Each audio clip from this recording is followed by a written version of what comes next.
por favor, abra comigo no livro de Mateus, Mateus capítulo 24. Mateus 24. Versículo 21 e 22, Jesus diz assim: porque haverá então grande aflição, como nunca houve desde o princípio do mundo até agora, nem tampouco há de haver. É uma declaração forte. Porque haverá então grande aflição, como nunca houve desde o princípio do mundo até agora, nem tampouco há de haver. E se aqueles dias não fossem abreviados, nenhuma carne se salvaria. Eu quero que você pense nisso. Pare para pensar um pouco. E se aqueles dias não fossem abreviados, nenhuma carne se salvaria, mas por causa dos escolhidos, e aqui ele está falando dos judeus, mas por causa dos escolhidos serão abreviados aqueles dias. Eu quero usar como tópico, pregando alguns minutos nessa noite, a tempestade vindoura. Abaixe sua cabeça, por favor. Pai Celestial, eu acredito que o Senhor nos deu essas palavras e acredito que o Senhor vai nos ajudar a entregá-las a esse povo. Eu peço que toda pessoa que me ouve na televisão, no mundo inteiro e aqui nessa grande arena do Madison Square de Nova York, que primeiramente venhamos a glorificar o Senhor e em segundo lugar manejar a Tua palavra com cuidado, sem adicionar nada e sem remover nada dela. Eu te agradeço pela unção sobre a minha pessoa, essa carne frágil, e sobre o povo que está para ouvir a Tua palavra, e eu te peço no santo nome de Jesus, te louvando e glorificando, e todos dizem amém e amém. Há uma tempestade que está chegando, uma tempestade de proporções tão alarmantes que seja ser indescritível, não se pode imaginar. Uma tão cataclísmica, tão catastrófica, que não é possível que a língua do homem a descreva, ou que a mente do homem compreenda. Uma tempestade de proporções inimagináveis sobre esse planeta chamado Terra. E nessa noite eu entendo que não é muito agradável pregar ou escutar uma mensagem dessa natureza, eu sei disso. E eu não sou um pregador ou um profeta da melancolia, mas como tentei falar para você ontem à noite, eu não tenho uma escolha ou alternativa a não ser trazer para você aquilo que eu acho que Ele me entregou. Não é da minha conta agradar a multidão, meu negócio é pregar a palavra.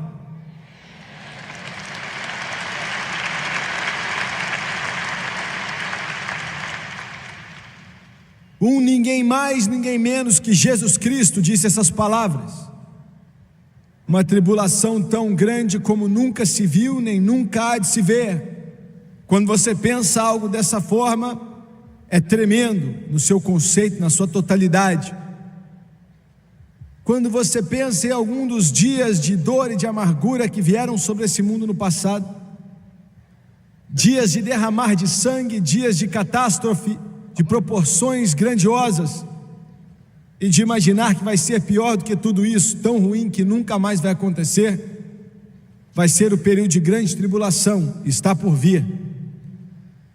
Passamos por dias escuros no passado, a pessoa chega a ficar com a mente chocada, se fosse caleidoscopicamente tentar colocar em uma lista, como se fosse uma lista de compras no mercado, pois é algo muito terrível, mas vou mencionar uma dessas coisas.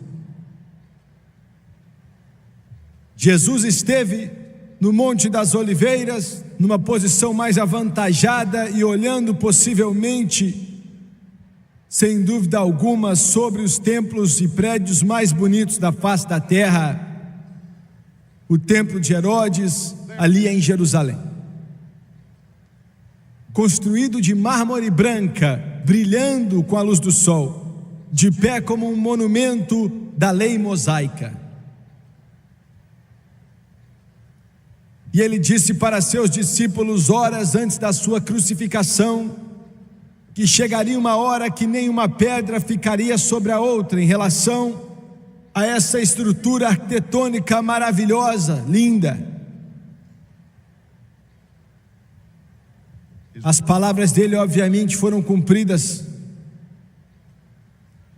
no ano 66 depois de Cristo. Vespasiano, o mais poderoso dos generais romanos na face da terra, recebeu uma instrução de César para acabar com a rebelião judaica, para acabar com a revolta.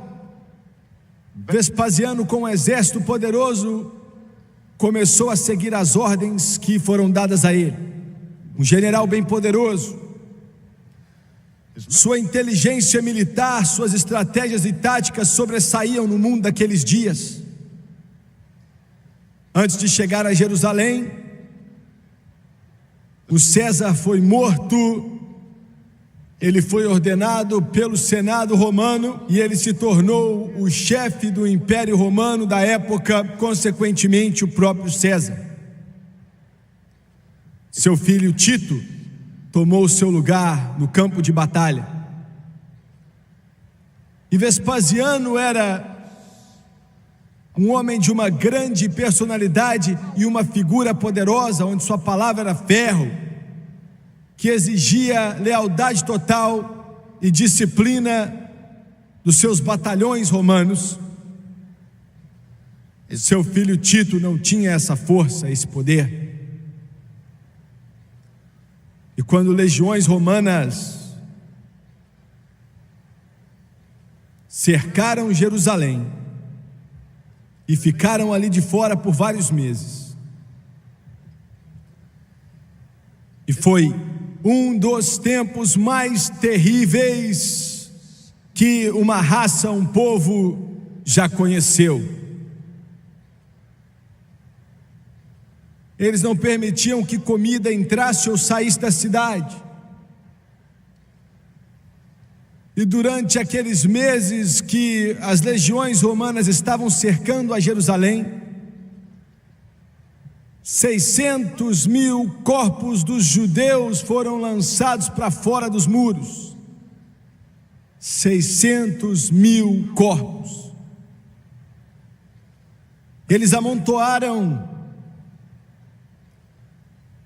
E quando finalmente o dia da conclusão chegou, 100 milhões e 100 mil homens e mulheres e meninos judeus tinham morrido no ano 70 depois de Cristo. Eles disseram que tantas cruzes foram colocadas do lado de fora dos muros, que não havia mais lugar para se colocar mais cruzes. Outro dia, alguns meses atrás, eles descobriram em suas escavações em Jerusalém, em meio a achados arqueológicos, um lugar onde dezenas e dezenas de milhares de esqueletos de corpos foram achados, e determinaram de seus estudos que eram corpos que tinham sido lançados em uma cova, e milhares deles tinham morrido em meio àquele terror do cerco de Jerusalém que aconteceu 70 anos depois de Cristo. Como mencionei, Tito não tinha o poder e o respeito de seu pai Vespasiano. E finalmente, quando a cidade foi tomada por completo, soldados romanos loucos por poder, bravos com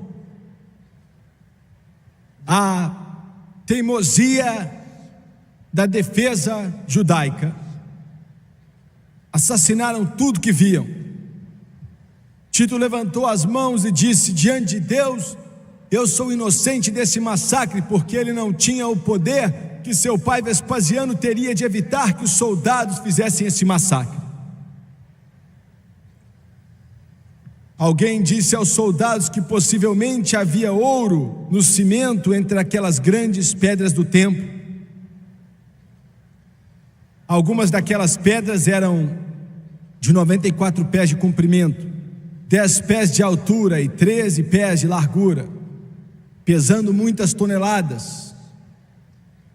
Conectavam touros nas pedras e os removiam. Tinham 162 colunas de mármore que seguravam o átrio de 152 pés de altura. Removeram um por um. Toda a pedra foi removida enquanto os soldados tentavam encontrar o tal ouro que estava entre as pedras, até que não haviam mais pedras uma em cima da outra, cumprindo tintim por tintim as palavras de Jesus quando ele disse que pedra nenhuma ficaria sobre a outra. E depois araram aquele campo aonde ficava o templo. E é difícil para que venhamos a entender nessa noite um massacre daquele tamanho, algo tão terrível, que nos deixa estarrecido.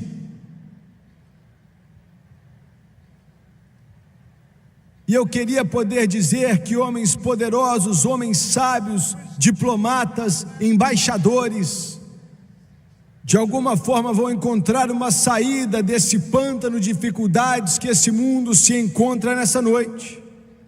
Mas, senhoras e senhores, isso não vai acontecer, há uma tempestade por vir. Há uma tempestade que eu não posso evitá-la. Todos os pregadores se juntando não podem evitar, profeta algum, se houvesse algum nessa terra, ia ser capaz de evitar. Nenhum presidente pode evitar, nenhum primeiro-ministro pode evitar, nenhuma terra, nenhum império, nenhum reino pode parar. Essa tempestade está vindo porque a palavra de Deus diz que está vindo.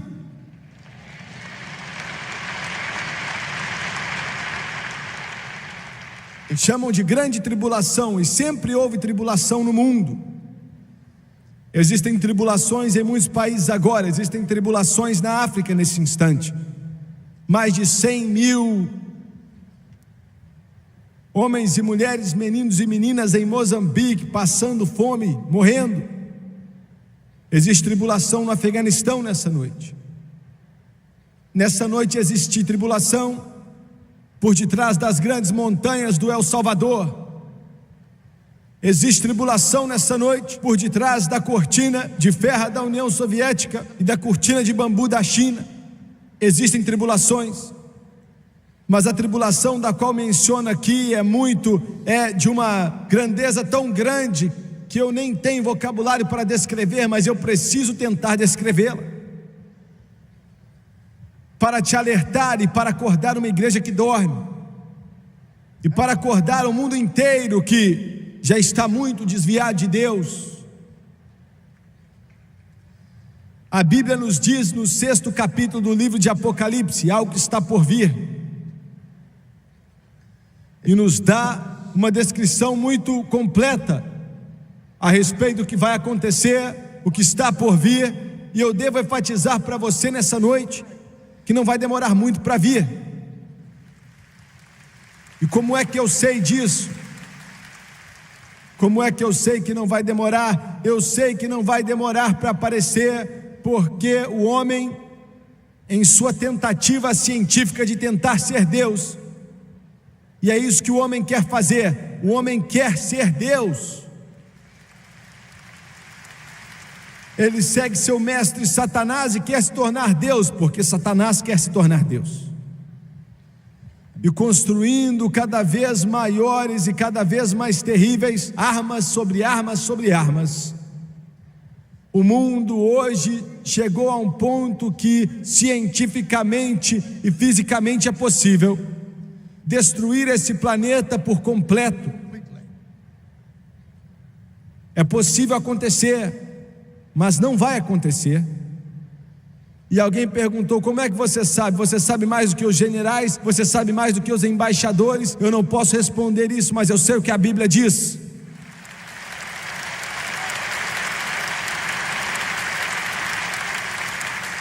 Jesus Cristo não está voltando para ruínas em chamas.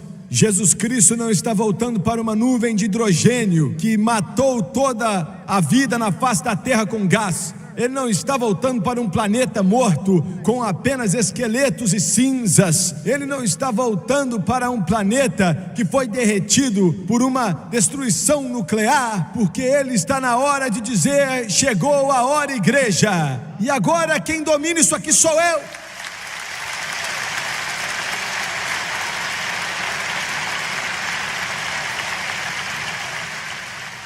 Deus sabe de todas as coisas que estão acontecendo nesse planeta.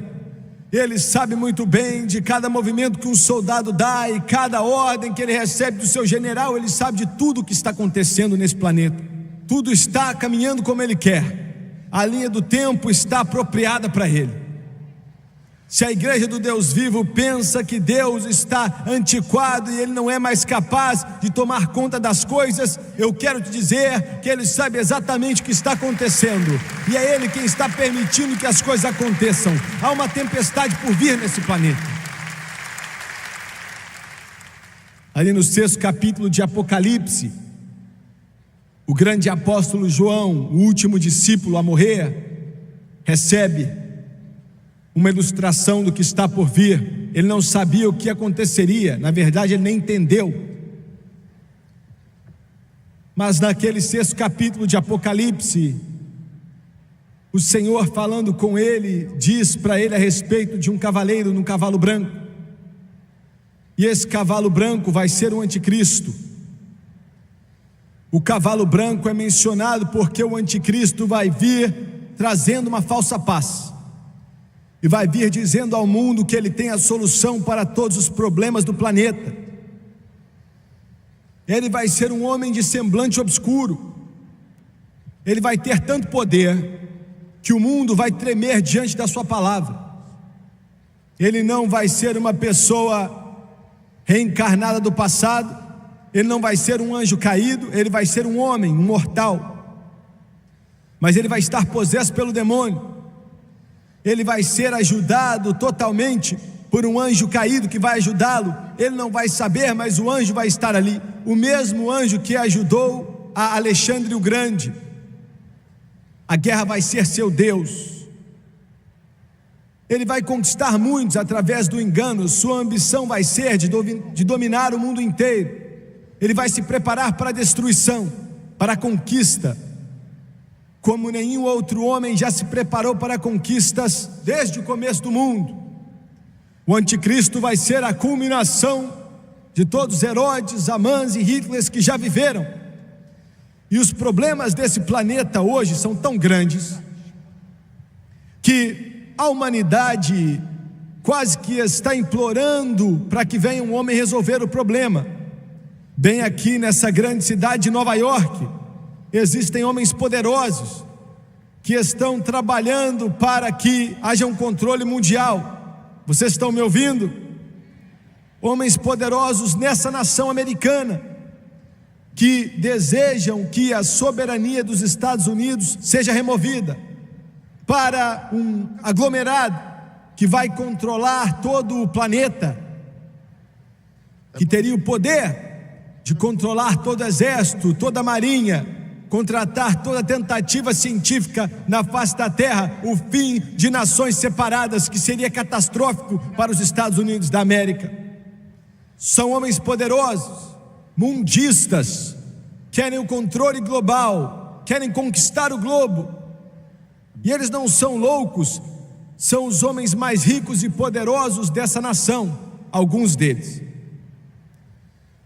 E o resultado disso tudo vai acabar dando em um cavaleiro branco, o anticristo, quando ele aparecer. A Bíblia nos diz que logo após o cavaleiro branco vai ser o cavaleiro vermelho.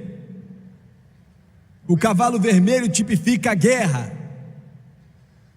Eu passei por Este prédio de pedra, de ferro e de vidro aqui perto do East River, das Nações Unidas.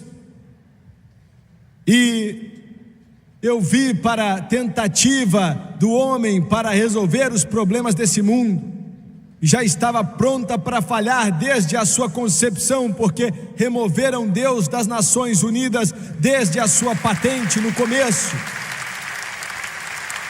E eu quero lembrar aos diplomatas, quero lembrar aos embaixadores, a não ser que Deus construa uma casa, eles trabalham em vão para construí-la.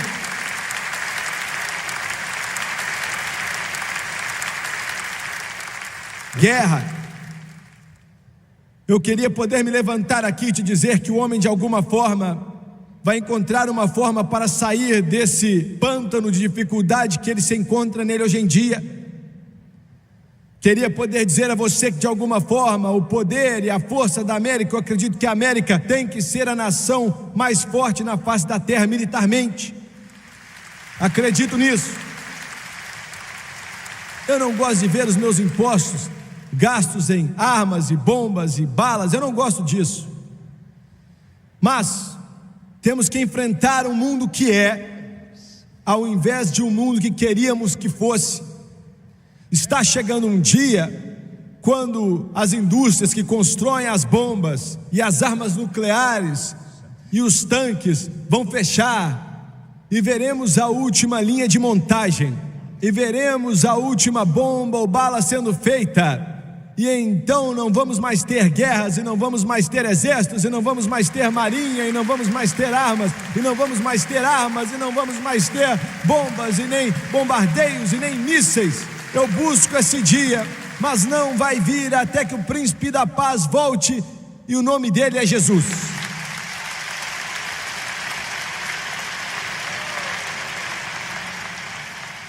Veja bem, existem muitas pessoas nesse mundo que sabem o que é certo, eles sabem o que devem fazer. Eu acredito que nosso presidente sabe o que fazer.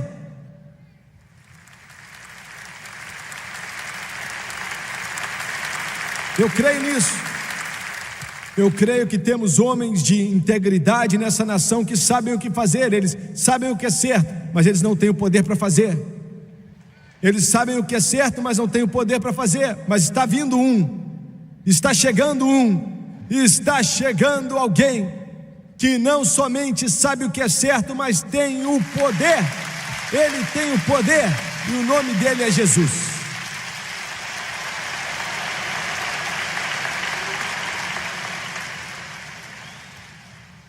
$1 milhão por minuto é gasto em armas nesse mundo hoje. Pense nisso. $1 milhão todo minuto, 24 horas por dia, 7 dias por semana, no mundo inteiro é gasto com armas para matar e destruir. Guerra. E não vai melhorar, senhoras e senhores, só vai piorar. Seja qual for a falsa paz que temos agora, aproveite ela, usufrute dela, pois não vai durar muito tempo.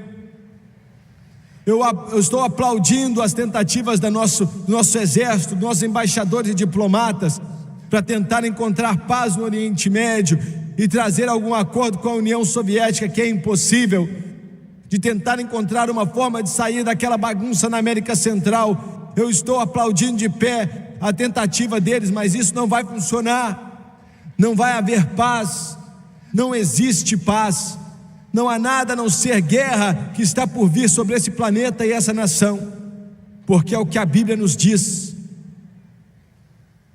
Logo após a guerra vai vir a fome, o cavalo negro, a fome de proporções intermináveis. Nós aqui na América não sabemos o que é a fome, nós não temos a menor ideia do que é isso. Nosso problema é o inchaço. Nosso problema é ter calorias demais. Nosso problema é a gordura.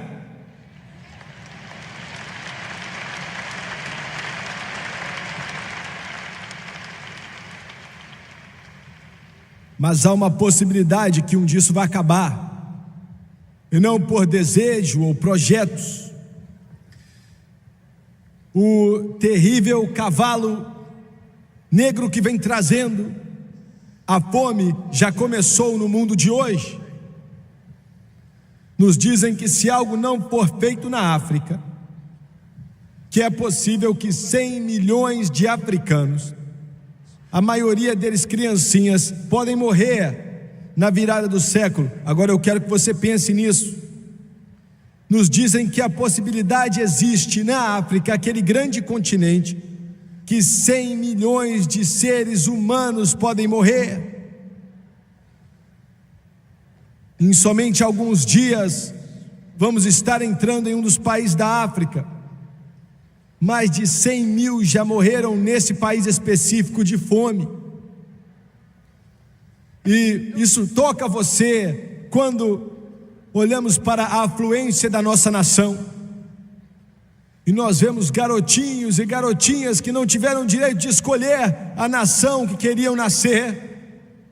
O corpinho deles está magro e o seu estômago está para fora, e as lágrimas rolam no rosto deles, e eles choram, mas não há som. Você acha que Jesus não vê aquilo? Você acha que o coração dele não está partido? Outro dia mesmo eu vi, fiquei noite sem dormir, eu fechava os meus olhos e via. Eu estava na África alguns meses atrás, e eu peguei uma garotinha, tinham várias ali, eles falam, escolha a que você quiser, são vários. Eu peguei ela no colo e as perninhas delas não eram da grossura de 2 dedos meus. O estômagozinho dela estava inchado e a cabeça dela tinha ficado laranja e o cabelo estava caindo. Ela estava morrendo de fome. Eu olhei para ela ali e tínhamos dado a ela um saco de milho, e para outros meninos também. E eu vi aquela criança, ela pegou o milho e era como se fosse ouro para ela, era como se fosse pedaços de vida que ela pegou. Ela tinha mais ou menos essa altura. E eu a vi, e eu nunca me esqueci, nunca vou me esquecer. E eu vejo à noite, eu vejo quando vou dormir, eu vejo quando estou acordado. Ela tentou pegar o milho e ela estava tão fraca, passando fome. Eu não estou dizendo de não ter um lanchinho entre o almoço e a janta. Eu não estou falando de não ter doce. Estou falando morrendo de fome. Que ela caiu na poeira e aquele milho se espalhou. E eu me lembro daquela linda garotinha negra, com a mãozinha tentando evitar que o milho se espalhasse e tentando pegar ele em meio à poeira, pouco a pouco. Um dos meus cinegrafistas era um veterano do Vietnã com o coração endurecido. Ele tinha se pendurado de helicópteros que levavam armas, um dos melhores cinegrafistas do mundo inteiro, e tinha gravado derramamentos de sangue, morte e tudo mais, e me disse, eu nunca vi nada como isso. Eu vi a lágrima rolar em seu rosto. Uma razão: a fome. O mundo inteiro hoje está começando a olhar para o cavalo negro. É só o começo. Só está começando, a porta se abrir um pouco, mas vai se escancarar. É um terror, é um inferno que é indescritível, com centenas e centenas de milhões de seres humanos que vão morrer de fome. Então João viu o cavalo amarelo, a morte e o inferno. Milhões de milhões de milhões que morrerão, milhões que irão para o inferno que vai queimar, e uma fúria virá sobre esse planeta. Jesus diz que uma grande tribulação, como o mundo nunca viu antes e nunca mais vai ver. Não é algo bonito. Não é algo bonito naqueles dias terríveis, quando não somente o pecado do homem vai começar a borbulhar, mas o julgamento de Deus vai ser derramado sobre esse planeta.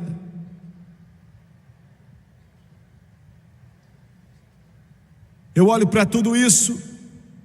Pode ser que alguns de vocês estejam aí pensando assim, ele é só mais um alarmista. Você está na sua cadeira assistindo a televisão agora, E você pensa, já ouvi alguém falar isso antes, você pode falar o que quiser, mas isso vai acontecer. Essa Bíblia diz que vai acontecer isso aqui. Um horror tão terrível, algo tão horrendo, que vai trazer uma fúria cataclísmica sobre todo esse planeta. E nos fazemos a pergunta: seria possível fugir disso? E eu quero que você pense nessa pergunta rapidamente. Você pode fugir disso, você pode fugir disso, você assistindo pela televisão pode fugir disso. Ninguém realmente quer passar por algo tão terrível como isso. Seria possível que talvez possamos fugir disso, escapar disso.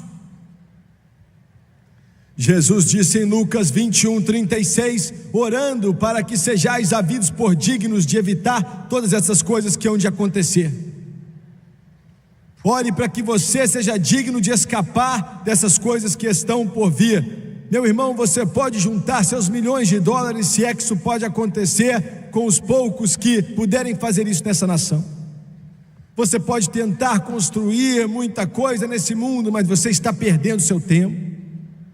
Ouviu bem? Você está perdendo seu tempo. É melhor você se preparar hoje para a vinda de Jesus Cristo. Isso é a coisa mais importante que existe na face de toda a terra.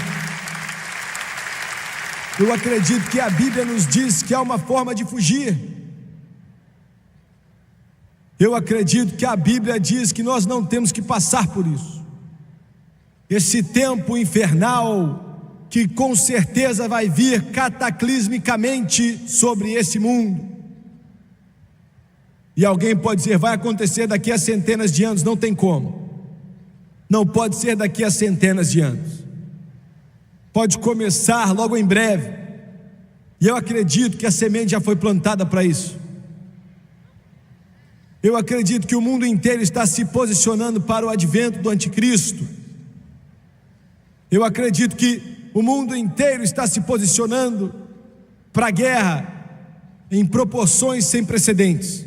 A fome já começou e vai piorar 10.000 vezes mais, 1 milhão de vezes mais. É o que vai acontecer logo depois da guerra e a morte. O Senhor nos disse que era possível escapar. Era possível que eu e você e qualquer um nesse mundo não teria que passar por esse inferno. E se você não fizer o que essa Bíblia te manda fazer, você vai passar por isso. E há uma boa possibilidade que todos vocês, ou pelo menos a maioria de vocês que estão me assistindo agora, vão estar aqui quando começar. Imagine só.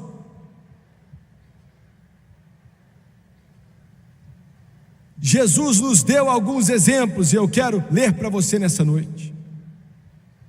Ele estava pregando e disse: assim como nos dias de Noé, assim também será no dia da vinda do Filho do Homem. Estavam comendo, estavam bebendo, estavam se casando e dando de casar, até o dia quando Noé entrou na arca. Deus salvou Noé do dilúvio, e Jesus pode salvar você dessa grande tribulação que está por vir.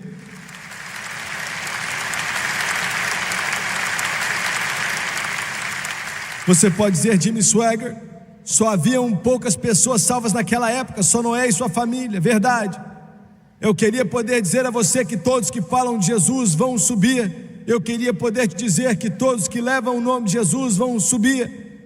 Todos que têm a religião vão vencer. Mas Jesus disse que largo é o caminho que leva à perdição, e muitos entram por ele. Mas estreito é o caminho que leva à vida, e poucos o encontram. Mas há uma arca sendo preparada nessa noite. Eles não acreditaram em Noé quando ele disse que o dilúvio estava vindo. Nem um ser humano acreditou em Noé na época. Poucos são os que acreditam na gente hoje. Eu me levanto e prego. Um repórter do jornal disse outro dia, depois que ele escreveu 15 colunas no jornal falando mal de mim e me chamando de ladrão e de todas as coisas ruins que alguém pode falar. Depois ele disse: mas deve ter algo conduzindo esse homem, porque ele não desiste e continua voltando.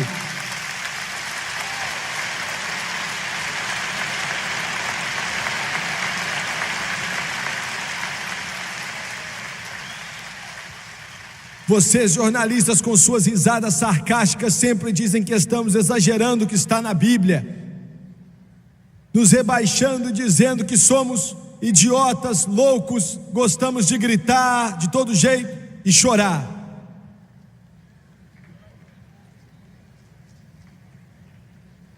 É bom você acreditar no que eu estou te dizendo.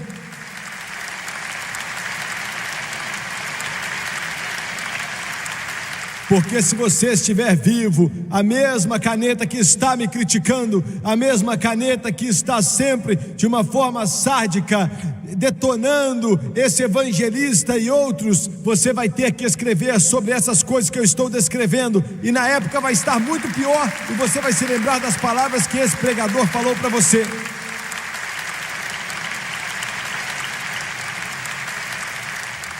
Sem dúvida, milhares de pessoas ouviram a Noé. Dezenas de milhares, centenas de milhares ouviram a Noé, enquanto ele pregava e dizia a eles que vinha um dilúvio. Mas eles riram dele e zombavam dele, porque eles não queriam largar o mundo e os seus prazeres, o mundo do entretenimento, o mundo da vida boa. Vida boa. Meu irmão, uma tempestade está por vir. Já dá para ver os seus trovões e os seus raios ali no horizonte profeticamente. Dá para ver o barulho do trovão nessa noite, as nuvens de julgamento que estão aparecendo do outro lado da montanha. O braço do relógio está marcando 2 minutos para meia-noite, cientificamente falando. O mundo inteiro está olhando para aquela pequena nação chamada Israel, e ninguém consegue entendê-la, nem ela consegue se entender. Eu estava com um dos embaixadores daquele país outro dia lá em Israel, um homem muito educado. Ele ficou conosco 2 dias, e eu perguntei a ele: Senhor, você conhece o futuro de Israel? Você conhece o plano de Deus para Israel? Ele ficou pensando um tempo. Já tinha servido seu país em várias nações. Ele olhou para mim e disse: Reverendo Swagger, eu não sei. Ele disse: nós não conseguimos resolver nem nossos problemas agora. Nós não sabemos. Só sabemos que quando nos envolvemos em um problema, algo está conosco. Sabemos disso. Quando estamos diante do tanque de guerra mais poderoso vindo direto da União Soviética, e estávamos no Líbano ocupado pela OLP e por assírios, e apontamos o nosso tanque de Israel para eles e explodimos tudo que estava ali. Não sabemos como aconteceu, mas algo estava conosco. Nenhum dos nossos pilotos que estavam ali tentando destruir o sistema de defesa do inimigo, dos aviões caças, tiveram êxito, e não perdemos nenhum. Algo está conosco. O mundo olha para Israel, Estados Unidos olha para Israel, aquela pequena nação que se nega a morrer. É o relógio de Deus. Deus está dizendo: podem esses ossos viverem outra vez, podem esses ossos viverem outra vez, podem esses ossos viverem outra vez, e Deus vai fazer com que o plano dele se cumpra. Israel, Israel, Israel. Já está tudo armado para o mundo inteiro. Alguns de vocês, humanistas seculares,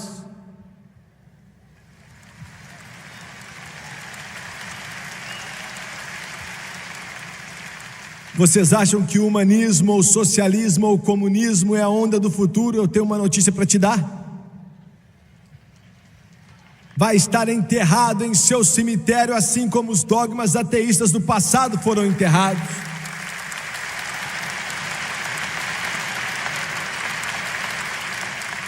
Alguns de vocês que tentam com toda a sua força remover Deus da forma de pensar da América, como um repórter me perguntou ontem, será que devemos mesmo misturar religião com política?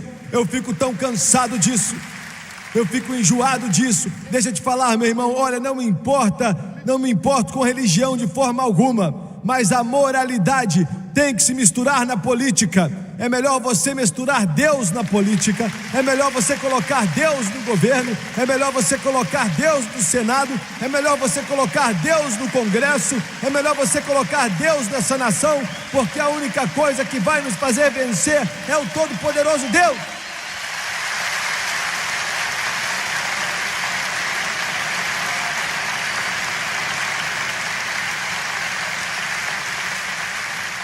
Se quisermos sobressair, temos que voltar com Deus para a sala de aula.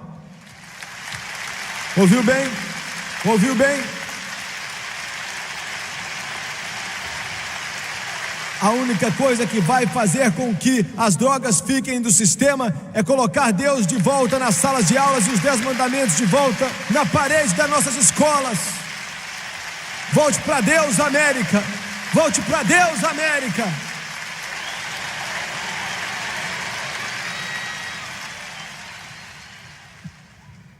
Humanismo secular, socialismo, comunismo, não é a onda do futuro. Alguns podem pensar que aquele gigante soviético vai dominar o mundo, mas eu tenho uma notícia para te dar. Eu tenho uma notícia para a União Soviética. Eu tenho uma notícia para o senhor Cherenkov.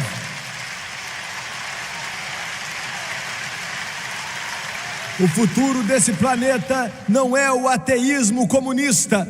O futuro desse planeta não é filosofia ateísta.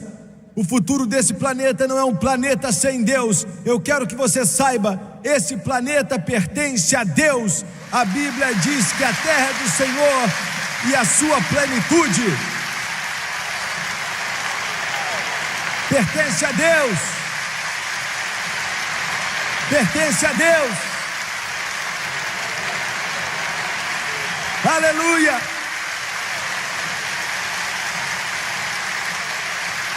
A União Soviética pertence a Deus. E vai chegar um dia que aquele povo russo vai ser liberto quando Jesus Cristo voltar e as nações do mundo vão se prostrar aos seus pés e clamar santo. Pertence a Deus.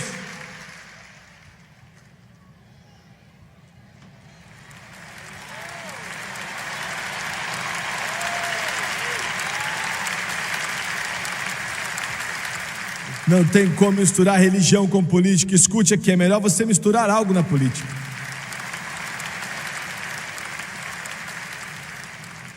É melhor colocar Deus naquilo, para que mais uma vez Ele seja reverenciado, respeitado e amado, e as crianças em nossas escolas venham aprender algo para Ele, ao invés dessa mentira que eles vendem de macacos.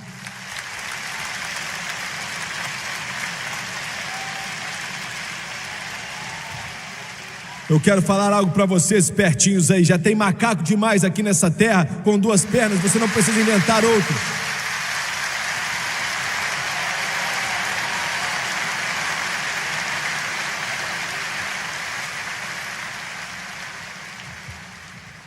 Eu tenho orgulho do que eu estou para dizer. O estado de Louisiana é o único estado nessa união que tem ali nas leis, dos livros, que os professores na escola pública, e é claro, eles podem ensinar essa mentira da evolução, mas eles também têm que ensinar o criacionismo ao mesmo tempo.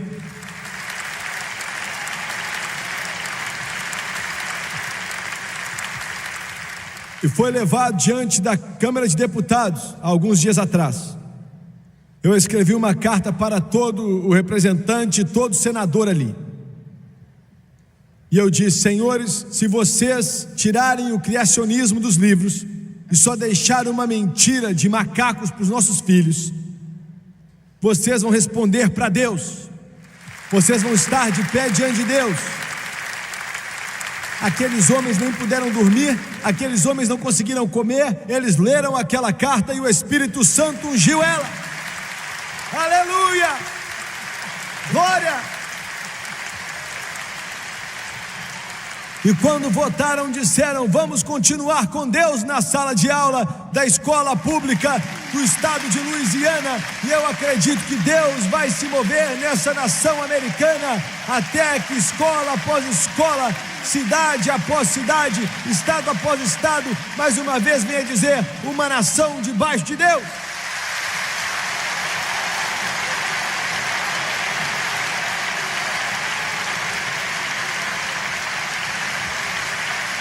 E eu vou dizer mais uma coisa: você pode não gostar, você pode dizer: agora está se intrometendo no governo. Não estou me intrometendo no governo, eu estou me intrometendo na sua vida, seu hipócrita mentiroso. É com você que eu estou falando.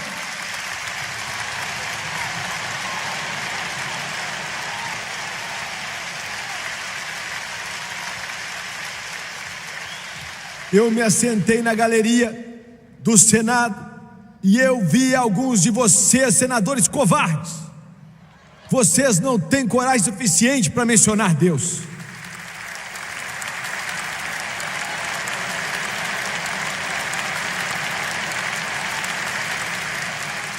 Eu fiquei vendo vocês dando voltas e mencionando: temos que responder à Bíblia ou à Constituição. E eu quero responder à Constituição. Escute aqui, eu amo a Constituição, mas muito antes daquilo começar, esse livro já existia e esse livro vai continuar existindo.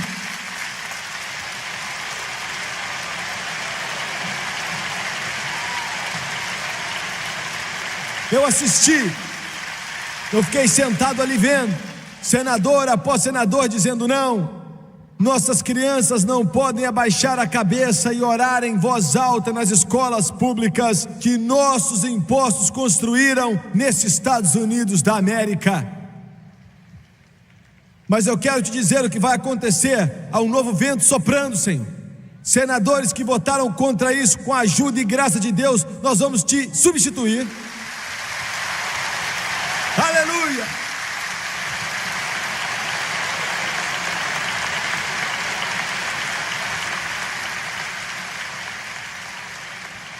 A maioria de vocês não vão para a igreja faz tanto tempo que você não sabe que existem dezenas de milhões de americanos que ainda acreditam nesse livro, que ainda acreditam em Deus, que ainda acreditam em justiça, que ainda acreditam em moralidade, que ainda acreditam em oração. Não tem vergonha de orar a Deus Todo-Poderoso, não tem vergonha de fazer com que as crianças deles orem a Deus e acreditam que essa é uma nação embaixo de Deus, indivisível, com liberdade e justiça para todos.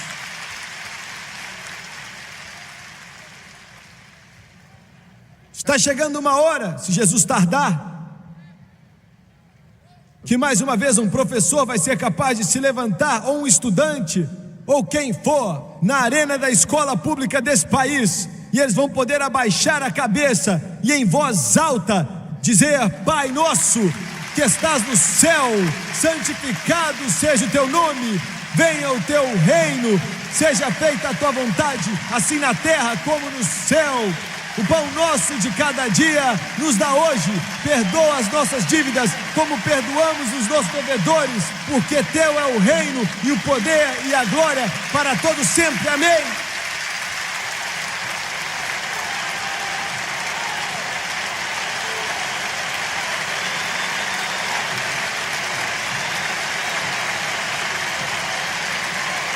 Glória a Deus.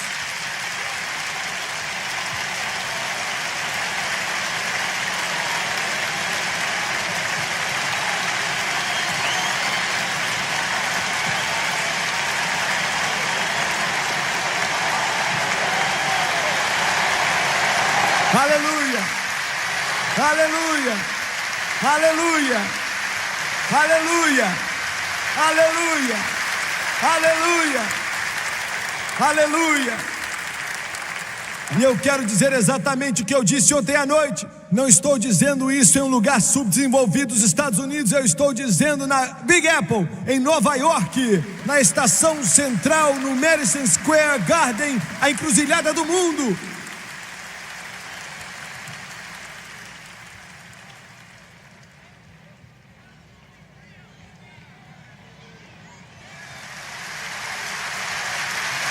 Aleluia,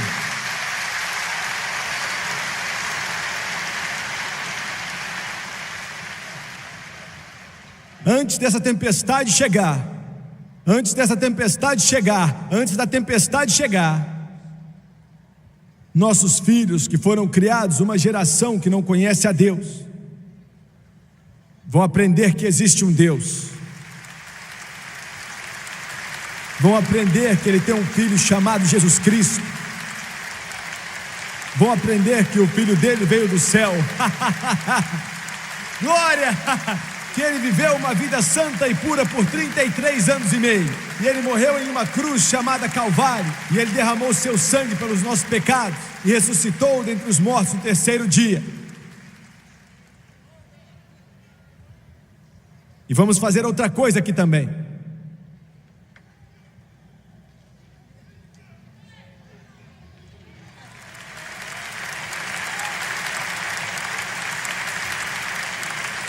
Vamos limpar os correios dessa nação. Ninguém mais vai ser capaz de enviar essa sujeira, essa podridão da pornografia através do correio dos Estados Unidos, que é pago pelo dinheiro do imposto dos americanos. Estamos cansados dessa sujeira, estamos cansados dessa podridão toda aí.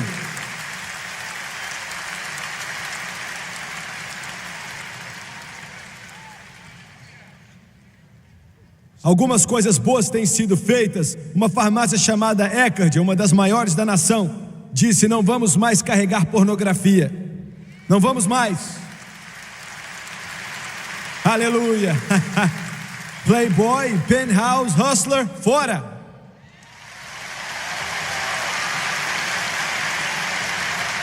Glória a Deus pelos chefes ali na drogaria Eckerd. Vocês têm coragem, vocês têm uma espinha dorsal. A drogaria Rite Aid, a maior drogaria nos Estados Unidos da América, com 1.400 lojas, removeu a Hustler das suas prateleiras, e em breve eles vão remover as outras também.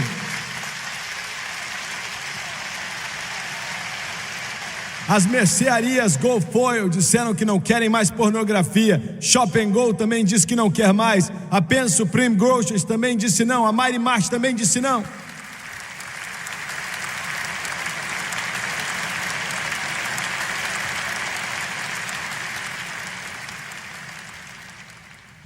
Mas a maior rede de mercearias no mundo, 7-Eleven, propriedade da corporação Southland, com 10 mil lojas, o maior distribuidor da Playboy, Penthouse, vendendo mais literatura pornográfica do que qualquer outra loja no país, diz que não vai remover essas revistas da prateleira porque faz dinheiro demais para eles. Olha, escute aqui, pessoal da televisão, eu não posso dizer aonde comprar seu negócio. Compre onde você quiser, o problema é seu.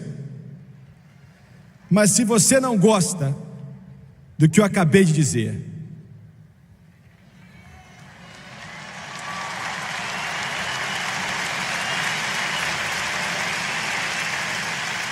glória, glória. Eu te disse ontem à noite, antes de vir a tempestade, eu acredito que Deus vai enviar um avivamento. Deus vai enviar um avivamento, Espírito Santo, nessa nação e no mundo inteiro. Eu creio.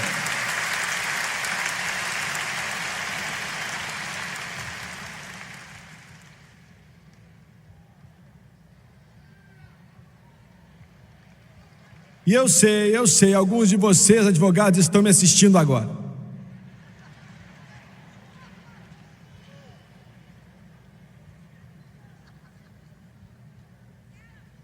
Dizendo: a gente pega ele, bem, eu não volto atrás. Aleluia, glória.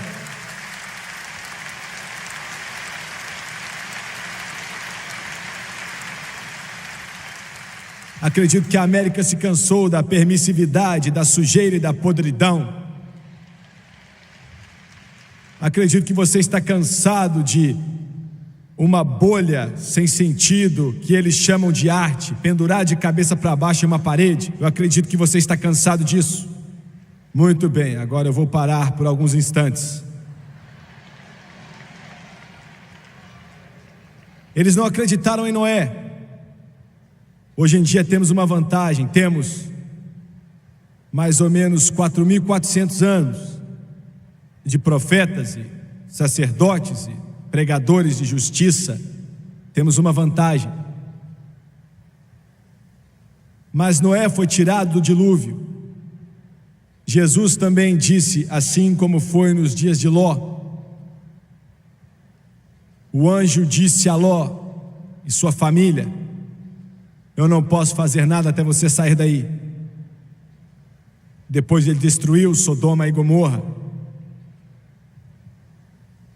Eu acredito que, se você acreditar em Deus, Jesus vai te levar para casa antes do dilúvio vir, antes da tempestade vir. Eu creio.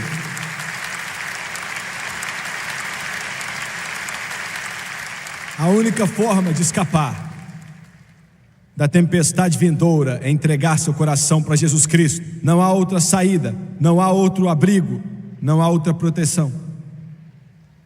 E o tempo está quase acabando. Não temos muito tempo de sobra. Senhor, você nos ouviu pregando e falando disso. A sua esposa tem orado por você e chorado por você. E a trombeta vai tocar em breve. Aleluia. Os anjos estão trabalhando agora, nos preparando para nos tirar de Sodoma e Gomorra. Eu creio nisso. E se você não está salvo, você vai ser deixado para passar pela tempestade. Filhos, seus pais têm tentado falar com você, já oraram, já choraram, já clamaram. E você disse: não, eu quero escutar rock, eu quero aquilo outro. A trombeta vai tocar. Seus pais vão embora e você vai ser deixado aqui para passar pela tempestade. A única saída é estar preparado. O tempo já está acabando, a porta está quase fechada. Há algum tempo atrás, eu e o meu pai tínhamos acabado de entrar em casa. O telefone estava tocando quando entramos.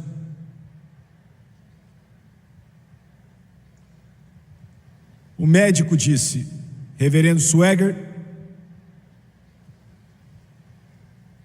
seu pai, falando com meu pai, seu pai tem piorado muito. Tínhamos acabado de sair do hospital, acabado de sair. E ele disse: se você quiser vê-lo vivo, você tem que voltar rápido para cá. Ele está indo embora.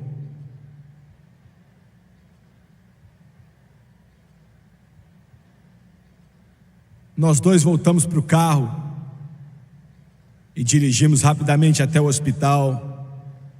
Entramos ali e eu senti em meu coração que era o fim. Eu amava o meu avô.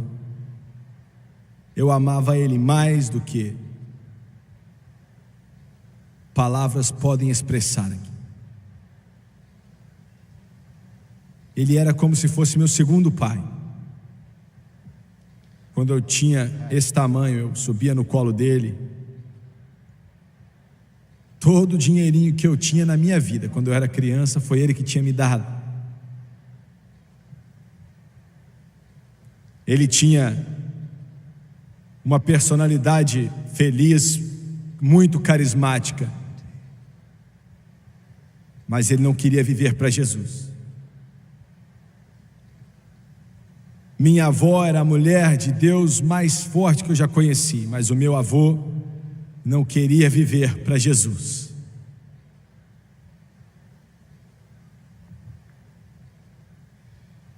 Ele tinha um bom coração, ele tentava de tudo, ele tentava e ele chorava, mas ele retrocedia, e ele retrocedia, e ele retrocedia. Ele tinha 76 anos de idade, estava morrendo. Enquanto eu corria naquelas escadas do hospital, o Espírito Santo disse: ande rápido, rápido, já é quase o fim. E o médico estava de pé no corredor com as enfermeiras, e ele disse: você pode entrar, ele está em um balão de oxigênio. E eu virei para o médico e disse: eu posso remover aquele balão por alguns instantes? E ele disse: não tem problema, vamos remover o balão. Removeram o balão e eu cheguei até o meu avô ao lado da cama dele. O cabelo dele estava branquinho. Era tão lindo, prateado, brilhava. E ele estava com a cabeça no travesseiro. E o médico disse: ele está paralisado.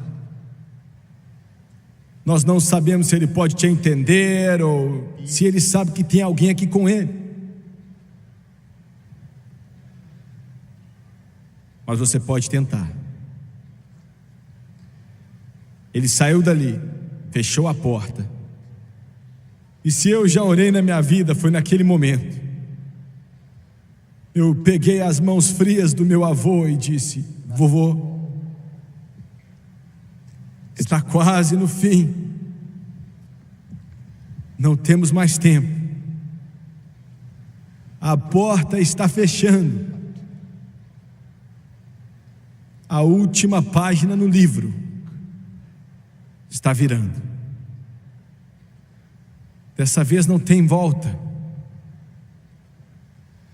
E vô, quando eu chegar lá e o senhor não estiver lá, o céu não vai bem ser tão precioso.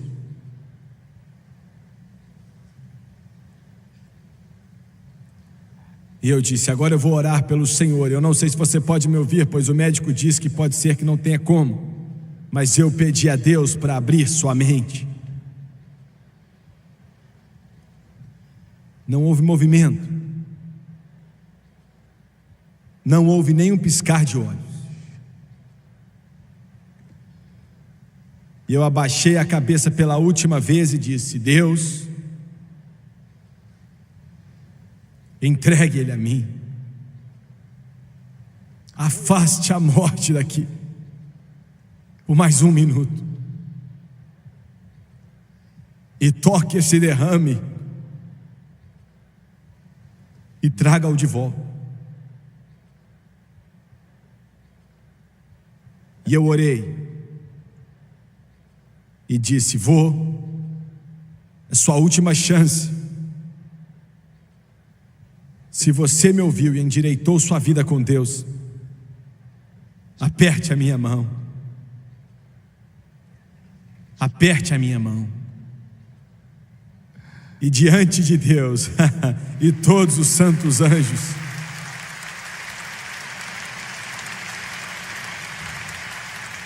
eu senti aquela mão começar a me apertar. Olhei para cima e tinha 2 lágrimas rolando no seu rosto.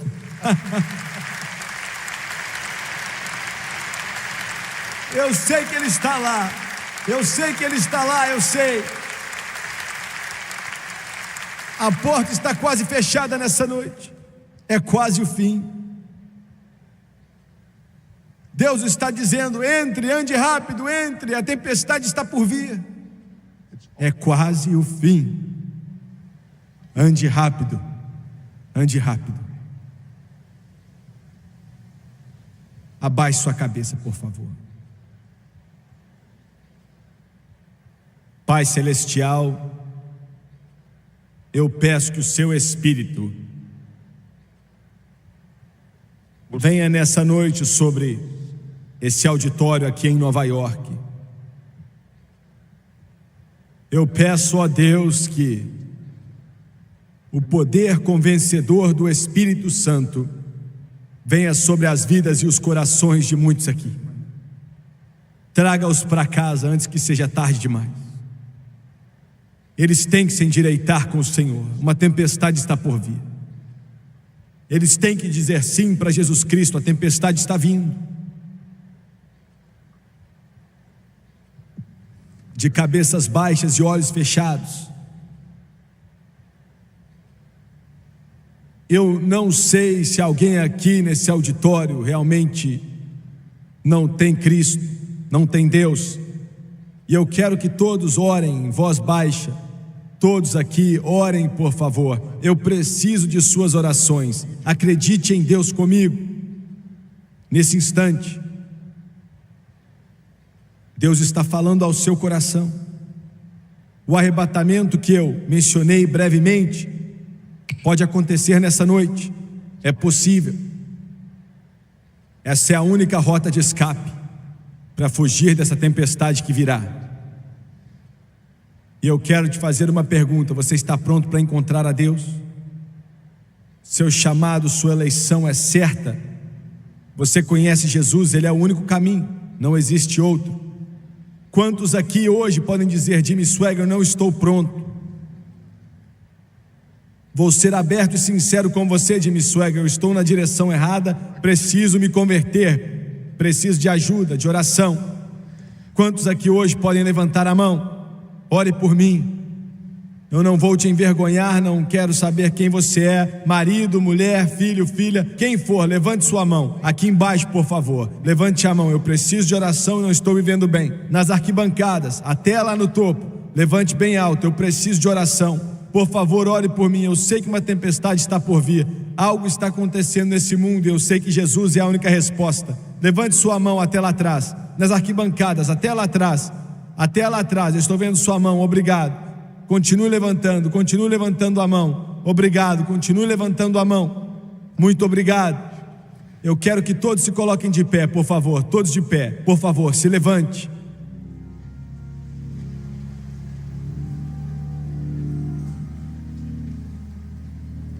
Eu quero pedir ao Thomas, o Johnny e as meninas para cantarem. Enquanto eles cantam, eu quero que todos vocês que estão nesse lugar, que levantaram as mãos desde lá de cima, nos 4 cantos desse coliseu, eu quero que você venha e fique de pé aqui na frente. Ande rápido, a porta está quase fechando, o tempo está acabando, esse é o fim, e eu quero que você venha enquanto eles cantam.